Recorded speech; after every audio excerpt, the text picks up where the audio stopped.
नमो बुद्धाय। दोस्तों, एक बार एक जैन फकीर को उनके कुछ मित्रों ने खाने पर बुलाया। यह घटना जापान की है, जहाँ पर वे ठहरे हुए थे। वह 7 मंजिला इमारत थी। 7वीं मंजिल पर ही उस घर के मालिक ने सारी व्यवस्था कर रखी थी। उस गृहपति ने अपने और भी बहुत से दोस्तों और रिश्तेदारों को बुलाया था। सभी उस 7 मंजिला इमारत पर बैठकर उस जैन फकीर की बातें सुन रहे थे। तभी अचानक भूकंप आ गया।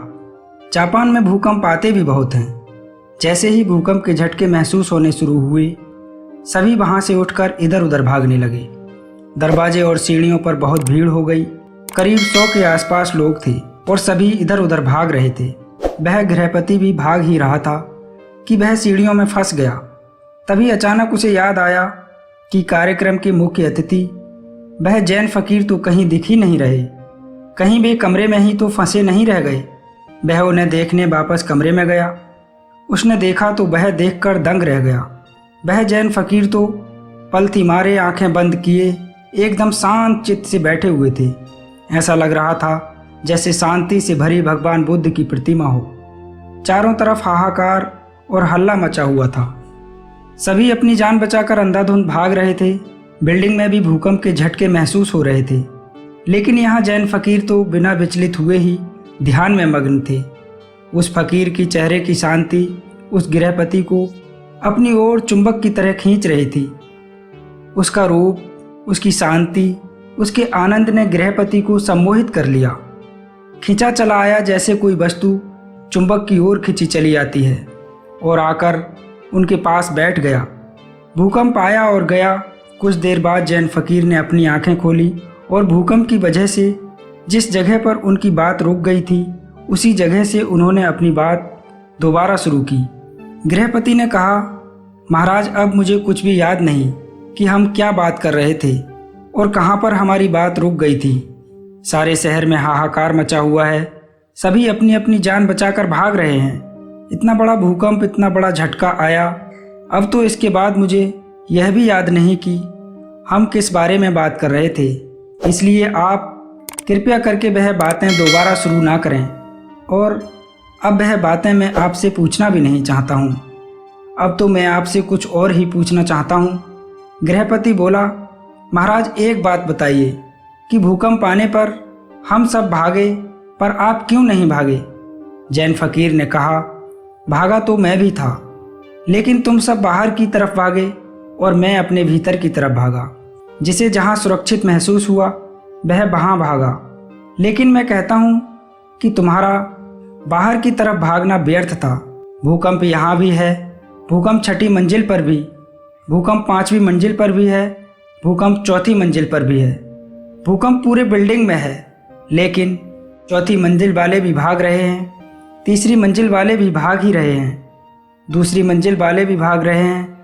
जो लोग सड़कों में हैं वह बिल्डिंगों की तरफ सुरक्षित स्थानों पर भाग रहे हैं। सब भाग ही तो रहे हैं। जिसे जहाँ सुरक्षित लग रहा है वह वहाँ भाग रहा है। मैं भी अपने भीतर की तरफ भागा। मुझे अपने भीतर भागना ही सुरक्षित लगा। मैं अपने मन के भीतर एक ऐसी जगह जानता हूँ जहाँ कोई भूकंप नहीं पहुँच सकता।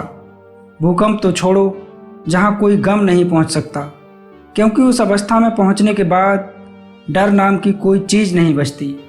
मैं तुमसे झूठ ना कहूँगा कि मैं नहीं भागा था। भागा तो मैं भी था, लेकिन तुम्हें दिखा ना होगा, क्योंकि मैं हाथ पैर से नहीं भागा। हाथ पैर से तो तब दूर भागते हैं जब बाहर की तरफ भागते हैं, जैसे सारे लोग भागे बाहर की तरफ, क्योंकि यह सब एक ही तरह के भागने को जानते हैं। बाहर की तरफ भागना ही इनके लिए एकमात्र भागना है। लेकिन मुझे जैसे ही असुरक्षित लगा, मैं तुरंत ही अंदर की तरफ फिसल गया। और मैं तुमसे यह भी ना कहूँगा कि मैं डरा नहीं।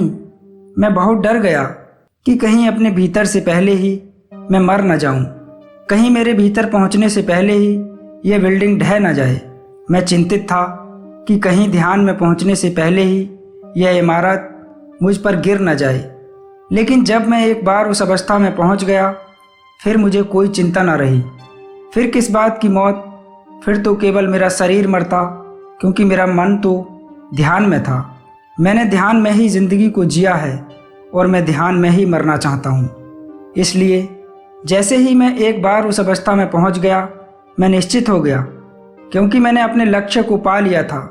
मरने का क्या है, मरना तो एक दिन सबको है, लेकिन कुछ नासमझ लोगों के लिए मृत्यु एक अभिशाप है।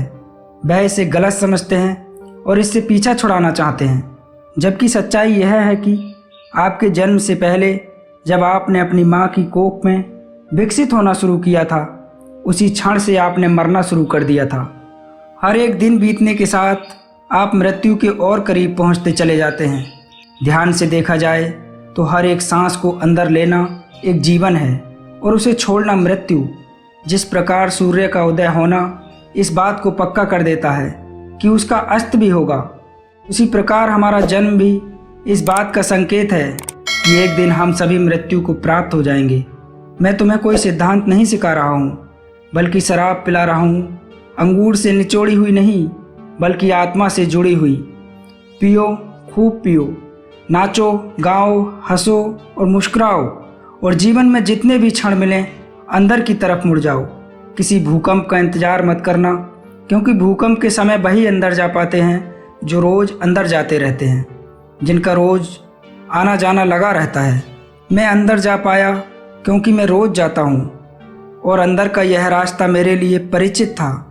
यह मत सोच कर बैठो कि जिस दिन मृत्यु आएगी उस दिन ध्यान कर लेंगे, नहीं हो पाएगा। अगर जीवन भर धन की चिंता की है तो मरते वक्त भी अंदर धन की ही चिंता चलती रहेगी, क्योंकि अपने पूरे जीवन में हम जो कुछ भी करते हैं, मरते वक्त वही सारे विचार और कर्म हमारे आंखों के सामने छोटे रूप में गुजरते हैं। मरते वक्त एक बार हमारी पूरी जिंदगी हमारी आंखों के सामने से गुजर जाती है। संक्षिप्त में कहूँ तो जिंदगी भर हम जो भी करते हैं, अंत समय में हम वही महसूस करते हैं। अगर हमने पूरी जिंदगी भर किसी को दुख पहुंचाया है तो अंत समय में भी उसके पश्चाताप में हम दुखी मन से ही मरेंगे, और अगर हमने जिंदगी भर अच्छे काम किए हैं तो अंत समय पर हमारे पास विचार करने के लिए अच्छी यादें होंगी और हम खुशी खुशी इस दुनिया को अलविदा कहेंगे। फकीर ने उस गृहपति से कहा, अगर तुम ध्यान में मरना चाहते हो, ध्यान में जाना और ध्यान में जीना शुरू कर दो, ताकि मरते वक्त तुम्हें अपने भीतर जाने में तकलीफ ना हो और तुम ध्यान में इस दुनिया को अलविदा कहो। दोस्तों, यदि आपको यह कहानी अच्छी लगी हो तो प्लीज़ इसे लाइक करें, शेयर करें, और यदि आपने हमारे चैनल को सब्सक्राइब नहीं किया है तो प्लीज़ हमारे चैनल को सब्सक्राइब भी कर लें। धन्यवाद।